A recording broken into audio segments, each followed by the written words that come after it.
From the campus of Yale University, this is Business Talk with Jim Campbell, nationally syndicated across the country on the Biz Talk Radio Network and coming to you from our flagship stations, Yale Radio WYBC and 1490 AM WGCH Greenwich.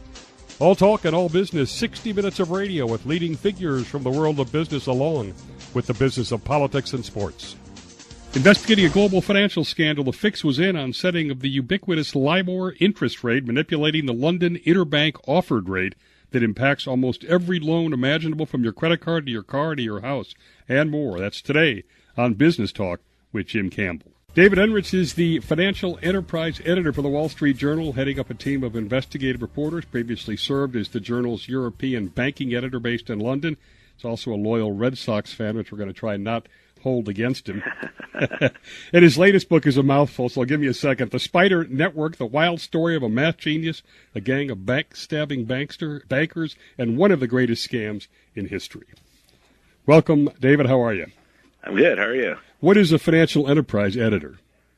It is an editor. It's basically a vague title that enables me to do more or less what I want, which is really fun. I run a small group of investigative reporters digging into all manner of financial shenanigans on Wall Street and elsewhere. Sounds cool. It's kind of like a dream job.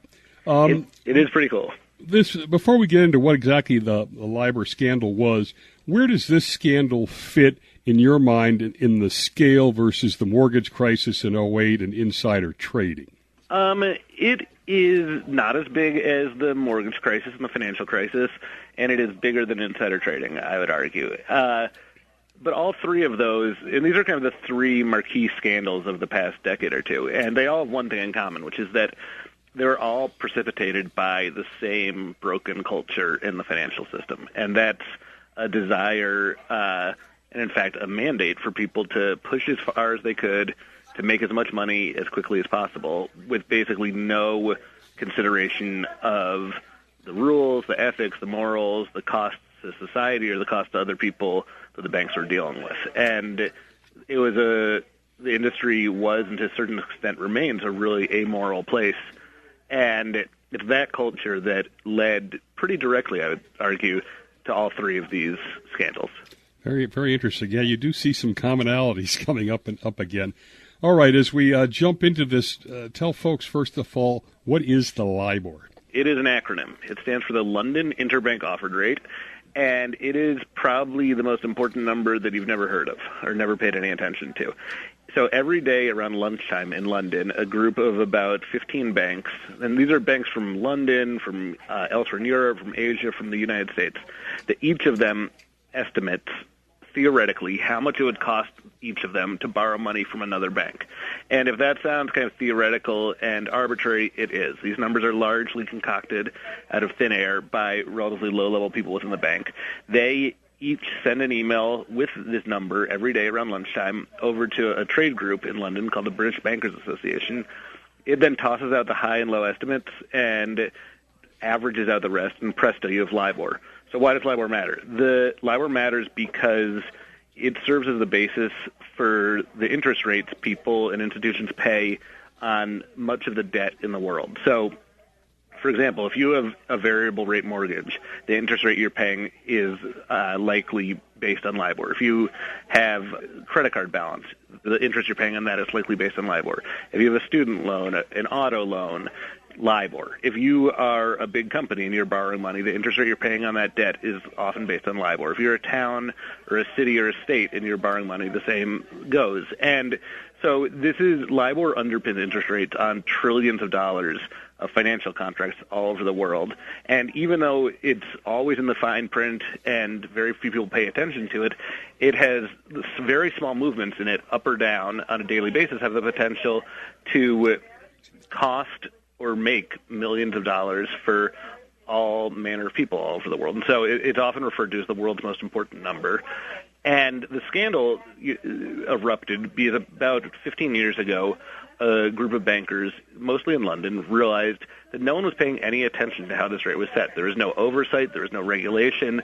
In fact, this is just really the province of some pretty low-level clerks within these giant banks. And a number of traders realized that it wouldn't take much for them to just call in a favor or two and ask their colleagues in the bowels of these big institutions if they could maybe do a small favor and move LIBOR up or down by very small margins in ways that almost no one would notice, but that had the potential to turn into pretty big profits for the bankers themselves. And so that's what happened. And this started in probably the mid-'90s, and as these things tend to, no one noticed, but it was very successful, and so it gained momentum and became more and more prevalent in the banking industry. By the mid-2000s, and this is the time right before the financial crisis, where there is a real anything-goes mentality in the U.S., in London, and elsewhere in the world,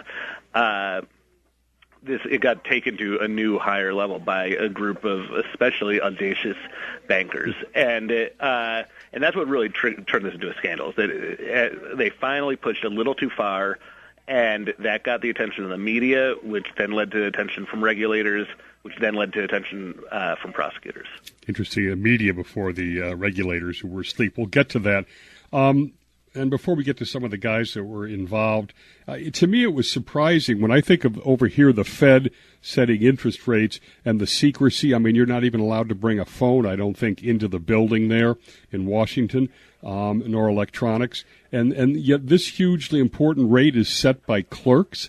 There are a lot of places in the financial system where there are just these kind of kinks that have never been ironed out. I kind of compare it to the keyboards that we now use on computer, which have this weird, if you think about it, the layout of the letters in a keyboard are really weird, the QWERTY layout. Right. And that's a function of, typewriters back in the olden days. Right. You needed to have it so that the keys wouldn't actually jam, so they wanted to slow down the process of typing. And, of course, these days that doesn't matter because your keys aren't going to jam on a modern keyboard. But we still have this very inefficient, old-fashioned way of doing something very fundamental that's deeply ingrained in the system. And the same is true for LIBOR. There's no reason nowadays to have this theoretical, unsupervised instrument as the basis for much of the modern financial world. And yet it's so deeply ingrained in the DNA of the financial system that it's almost impossible to get it out. Is this, I asked this on Insider Trading in a show we did recently, does the culture had become so prevalent that everybody felt they had to do something like this just to compete? And what I mean by, I compare that to steroids in baseball, where the sort of the ownership was overlooking it, but everybody felt they had to do it because everybody else was? As with baseball, and you mentioned I'm a Red Sox fan, so let's not go too far down with this analogy, but not everyone was using steroids in baseball, and similarly, not everyone in banking was cheating, but, there were a lot of people at a lot of the high performers who actually were, and I think this is a direct outgrowth of how traders are taught to define and understand their jobs, which is that they're not just trying to make smart investments. That's very old-fashioned and quaint. What they're trying to do is find an edge. And an edge can come in any number of forms. It can be that you have better information than your competitors. It can be that you have dumber clients than your competitors. It can be that you have better technology, better, faster trading systems than your competitors. Or it can be that you have found a subtle way to kind of nudge things that make you a lot of money. And so that's what this group of traders did. They found a way to have an edge, an inefficiency that they could exploit, a weakness, a loophole in the system that no one else had really thought of before, and then it gave them a very small edge. But when you're dealing with numbers in the billions, and that's what these guys are trading, very small changes can make a very big difference. Okay, let's get to Tom Hayes now, sort of the central character in this story, and you can tell us about him. But first, how did you get? To me, this is one of the great stories ever told, and you wrote this famous, five article in the front page of the Journal, I think, if I remember. Yep. And how did you get close to this guy? Well, this is the probably the crowning achievement of my journalism career. So it's all downhill from here, unfortunately. So Tom Hayes is a mildly autistic mathematician. He's a star trader at some of the world's biggest banks, and he is an absolute genius at spotting numerical patterns. He's the kind of guy who can do a complex equation in his head. It just totally boggles the mind. But if you stick him in a social situation, like at a party or even just like a dinner, he is completely lost. He does not know how to, he would sit down next to a stranger at a dinner party and start talking to her about his dandruff problem.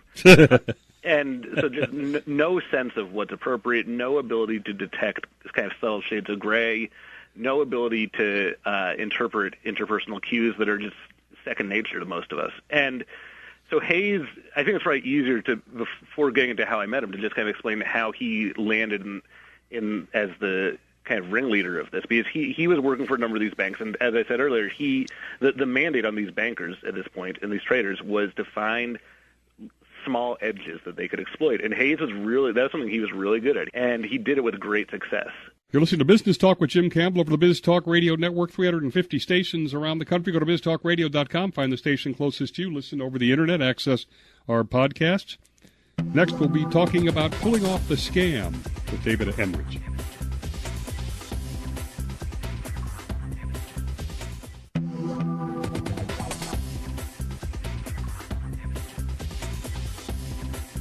We're back with leading Wall Street Journal financial investigative journalist David Enrich. Let's get to Tom Hayes now. How did you get close to this guy? So I got to know Hayes because I was working at the Wall Street Journal in the London bureau in early 2013, and when Hayes was criminally charged as the mastermind of the scandal by the Justice Department in the U.S. And I basically did not have any interest in writing about this, if I'm honest about it. My boss forced me to, and we had a big argument about whether or not this was a worthwhile use of my time to delve into a big profile of the mastermind of this scandal. I thought it was impossible. My boss insisted that I do it, and luckily for me, he was the boss. And so I started trying to reach out to friends, family members, former colleagues and classmates of Hayes.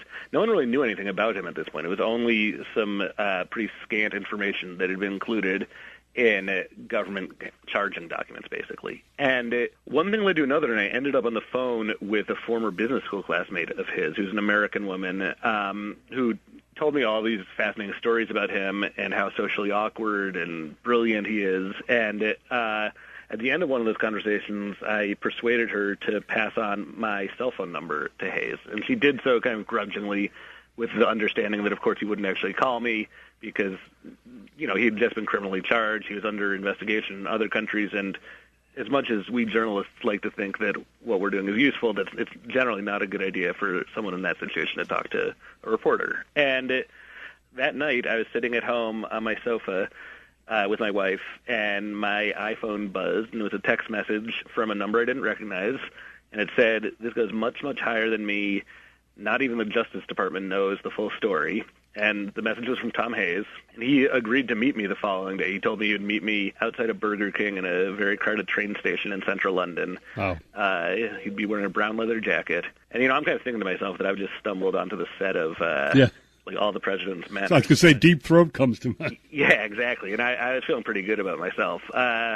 Until the next morning, I got another text message from him canceling the meeting because his wife had found his phone and saw that he was texting a reporter and put a stop to this nonsense. But despite that setback, I managed over the coming weeks and months to start establishing pretty regular, consistent contact with Hayes, mostly over text message. And he started painting this picture for me of this wild world that, even though I'd been covering the banking industry and the financial system for many years at that point for the Wall Street Journal, I realized that I had no idea about the depth of scandal that was going on and just the institutionalized nature of it, and not to mention the really colorful characters who were involved in it. And so that was a start for me of a relationship with Hayes, and subsequently with Hayes' family, his wife, and other family members, it still is going on today, so more than 4 years. And it serves as, I would say, the backbone of this book, because it allowed me, in a way that I don't think has been done before, to really not only tell the inside story of a financial scandal, but tell the story about the humans involved in that scandal, and kind of have as a narrative arc of the story the rise and fall of this really unlikely villain who, I think by the end of the story, a lot of people develop some sympathy for him, because you can understand how this is a pretty normal guy who made some really bad decisions and did some things that were really wrong and probably deserves to be punished for them.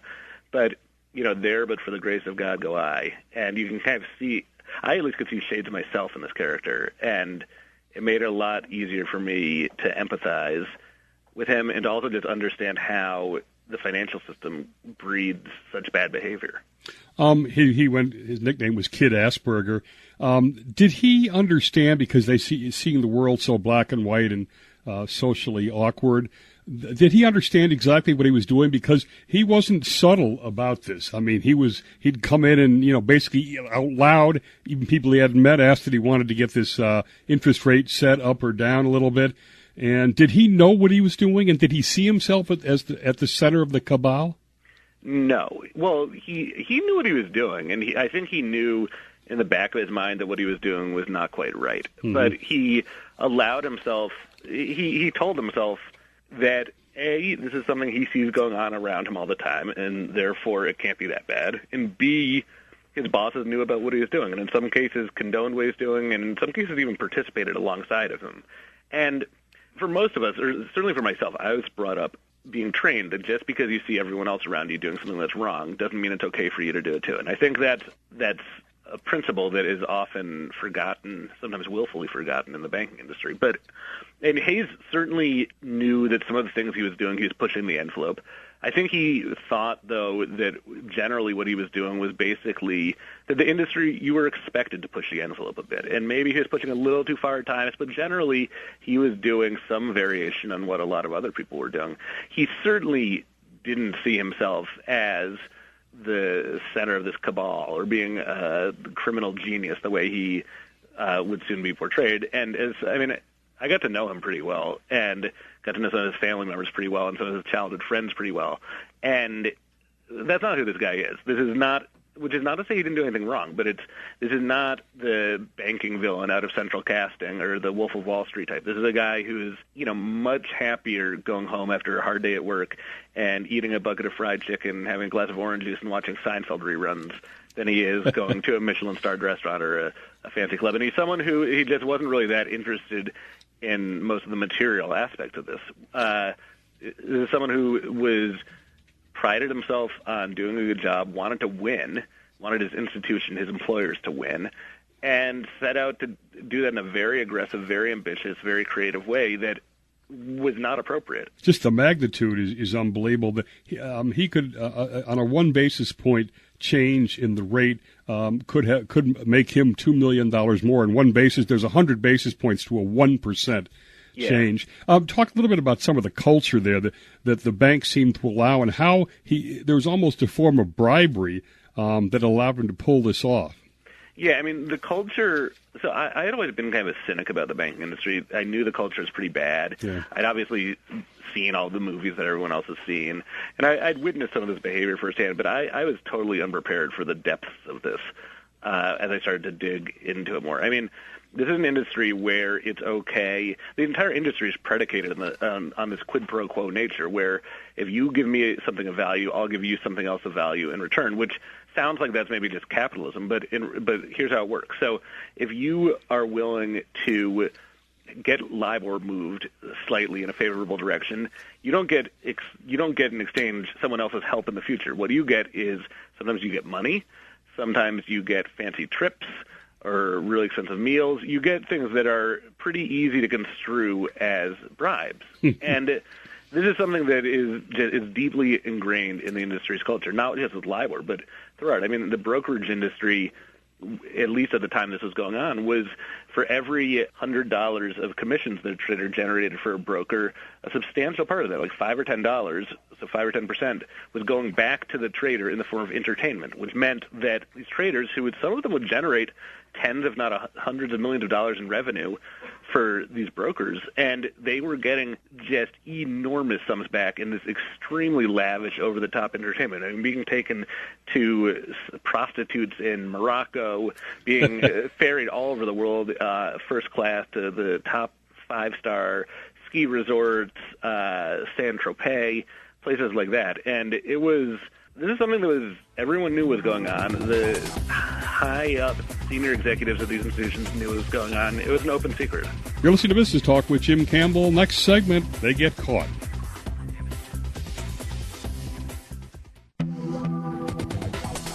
And we're back with David Enrich, the Spider Network, the wild story of a math genius, a gang of backstabbing bankers, and one of the greatest scams in history. tell us now a little bit, the regulators are asleep, and the bank management is sort of almost willfully blind to this, which sort of sets this. Talk a little bit about that, and then how do they get caught? So I'm not sure I would describe the management as willfully blind. I mean, they were, in some cases, pretty aware of this, I would say. And again, this is a pattern in the financial industry.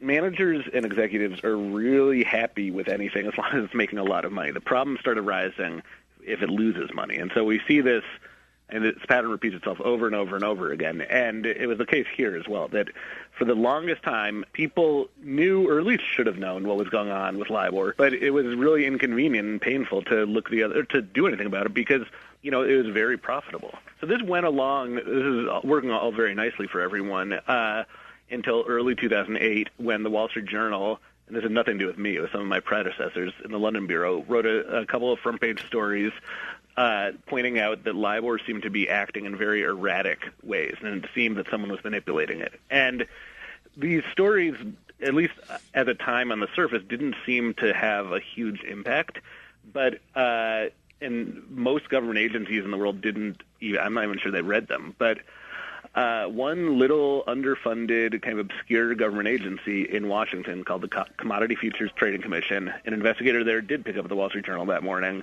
and saw this and was intrigued and started digging. And for the next 2 or 3 years, he and a small group of his agents were on a very lonely mission to try and figure out how LIBOR worked and what was wrong with it. And that was not only challenging because the banks resisted and the British Bankers Association, which is the organization running LIBOR, resisted, but also regulators, both in the U.S. and the U.K. as well, were really resistant to the idea of there being an active investigation of something like this, because LIBOR is so deeply ingrained in the financial system, and the knowledge of how it worked was so high up in not only the financial system, but also at central banks and places like that, that it was very unnerving to think about an investigation that could really expose everything that was going on, I think. And nonetheless, this investigation that the CFTC was doing kind of plowed forward and eventually managed to get other regulators and law enforcement on board because of just the power of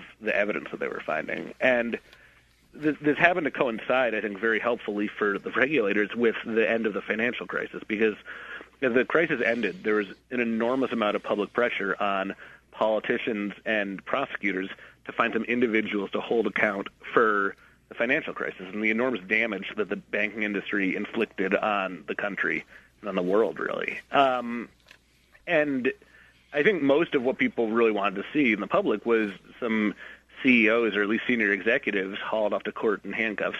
But what the LIBOR scandal showed was that there was really powerful evidence to support criminal charges against some people fairly low down in the pecking order. A normal kind of ambitious creative prosecutor would probably try and take that evidence and leverage that to build cases against people higher up the food chain. What in fact happened is that Tom Hayes became the boogeyman, partially, I think, because of his mild autism. He had committed everything he was doing in writing or over recorded phone lines, so there was just reams of documentary evidence that were just quite damning. And so this is how Hayes got charged and how this is all really brought to light. Did they make him the fall guy?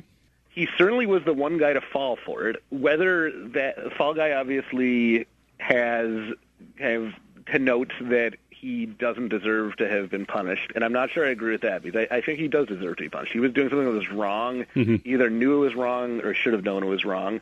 But he, as far as I can tell, Hayes was convicted in 2015 and originally sentenced to 14 years in prison. So he's currently in a maximum security prison. And he's in there with violent drug criminals, murderers. His best friend in prison is actually a guy serving a very long sentence for murdering his financial advisor.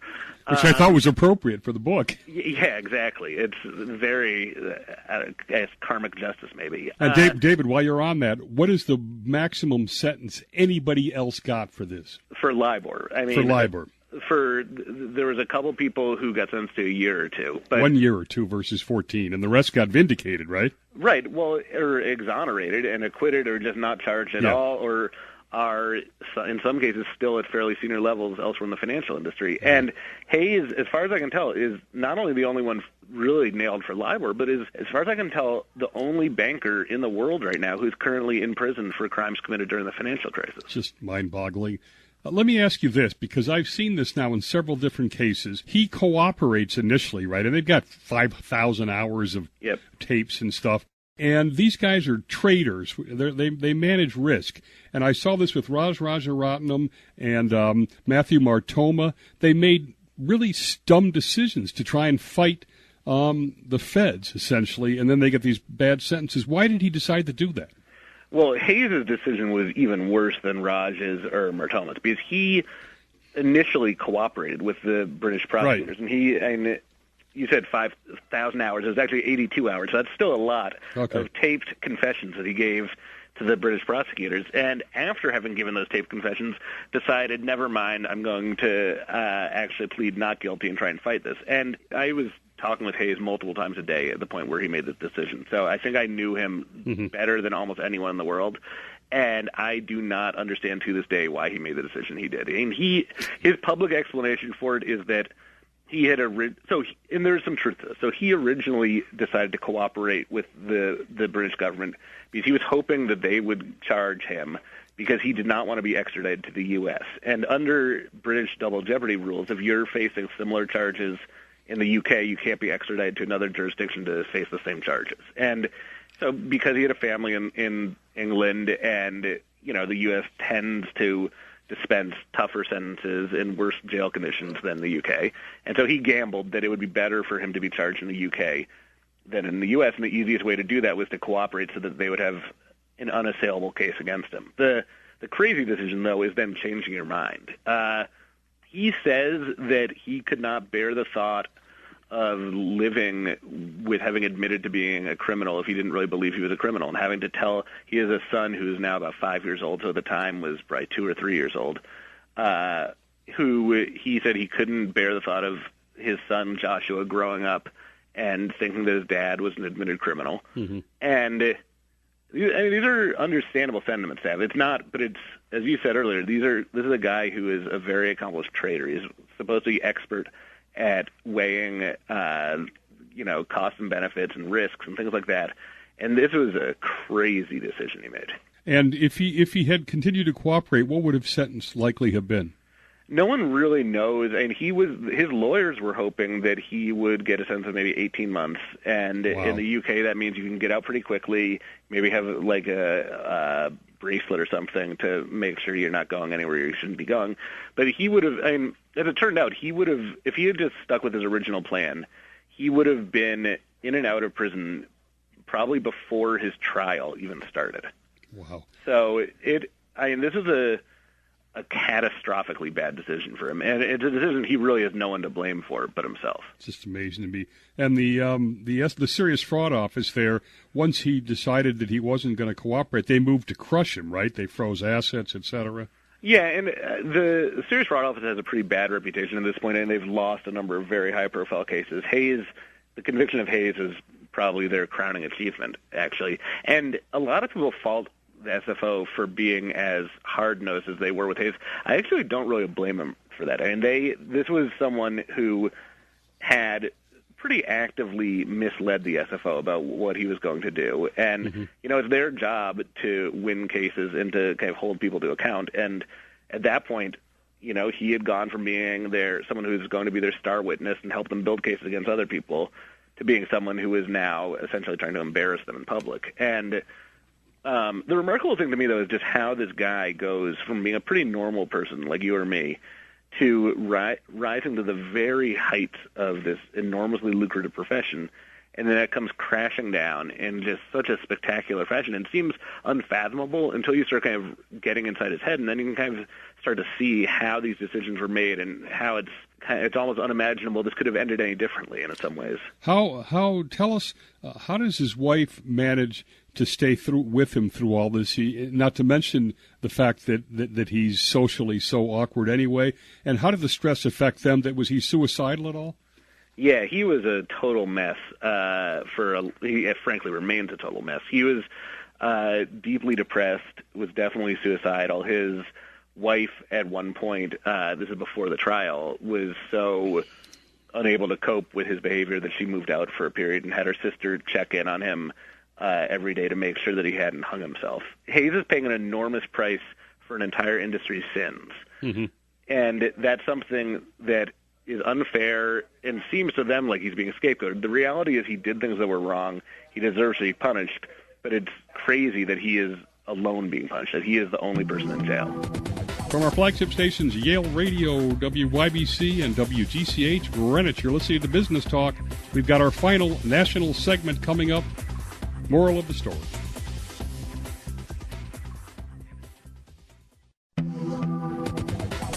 We're back with leading Wall Street Journal financial investigative journalist David Enrich. Based on this culture, are financial scandals almost inevitable even still? Yes, is the short answer. The longer answer is that I think right now the industry culture is probably in the best shape it's been in since I started focusing on this stuff 15 years ago at least. I mean, the industry has been so badly burned by crisis and scandal after scandal that there's a really high premium placed on good behavior and on culture. My fear, though, is that as memories fade of the financial crisis and of all these multi-billion-dollar fines the banks have paid to settle charges against them, as those memories fade, the premium that people put on good behavior and on ethics is going to be basically overtaken by the priority of just making as much money as quickly as possible at virtually any cost. And that's the long-standing prevailing culture in the industry, and it has a very clear pattern and empirical history of producing toxic results. And I think before too terribly long, we'll be back in that mode again, and we've all seen how that movie ends. Well, we want to keep your folks fully employed there in the investigative unit. I think the journalists are the ones that are probably the biggest winners of that. By the way, I got the best understanding of the trading culture that I'd ever seen before. And I don't know if this was talking to a shrink that when you got to this part of the book. It's not just greed. It's not just money. It's about winning, and it's about not letting institutional control stop you from self-actualizing, reaching your peak the way they view it, which is kind of interesting.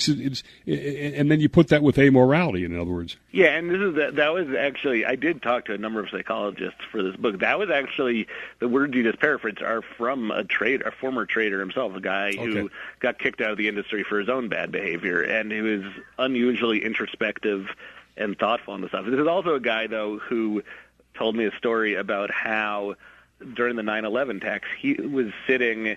He worked for a big bank that had offices in both London and New York, and in New York the offices were in the World Trade Center. And he was in London and watching this on TV, watching quite likely his colleagues dying, and he didn't stop trading, and his colleagues didn't either. They all kept going, like thinking of ways to make money off of this, and in fact, dozens of his colleagues were killed, and that only troubled him weeks later.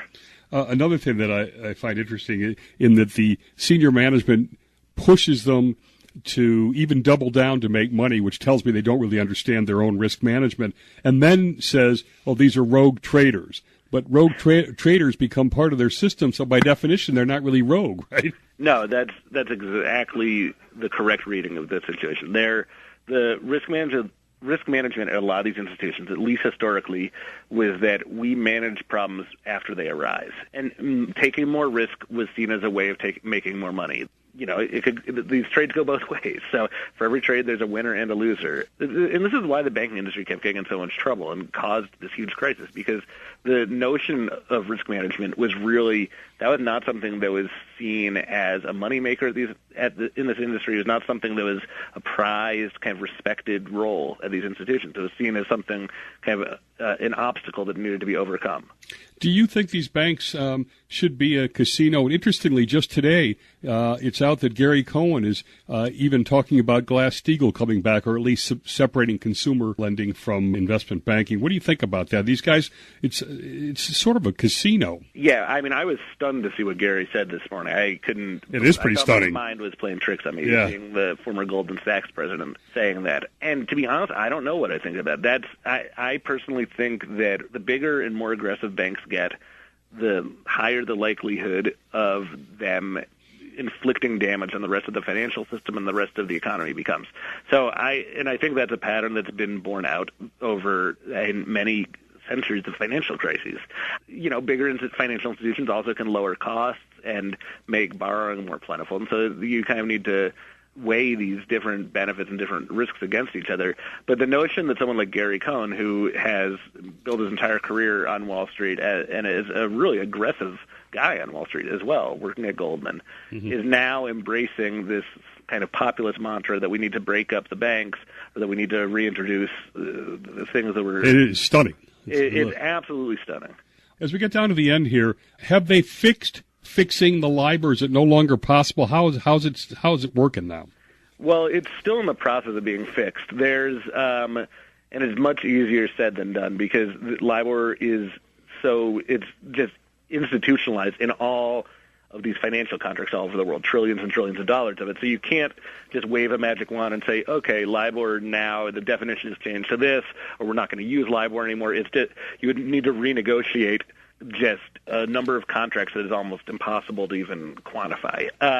So there's no good answer is the short answer. The bottom line, though, is that there's been so much scrutiny on LIBOR and so much attention in the media and from regulators and from the banks themselves that I think it's pretty unlikely that that's where we're going to see another scandal arise. I think it's very likely, however, that as memories fade of the bad behavior and the costs that it had for the industry and for the economy, that there are going to be other similar scandals of traders finding new edges to exploit, new ways to exploit them, and no one stops them until they start losing money. I guess human behavior wins out in the end. All right, as we finish up, tell us how Tom Hayes is doing in prison right now and how his wife's doing and how things are going in the family there. Hayes is not doing well. He's deeply depressed. He's extremely angry. He has really struggled to find an outlet for those emotions. His main outlet is he is a fairly scrawny guy, not always with the best hygiene. And the last time I saw him, which was about 8 months ago maybe, he was bulging with muscles and had been spending an enormous amount of time in the gym and is in really good physical condition, at least. His wife is struggling too. She works full time. She's essentially a single mother at this point, and is consumed by this. And she defines herself by this, and that's really hard.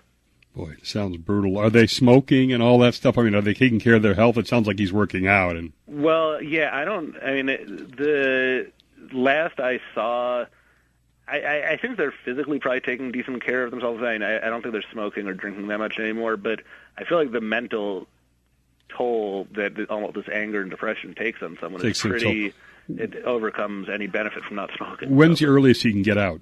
He needs to serve 6 years, and so that would be in 2021 or 2022 he could get out. So how old would he be then?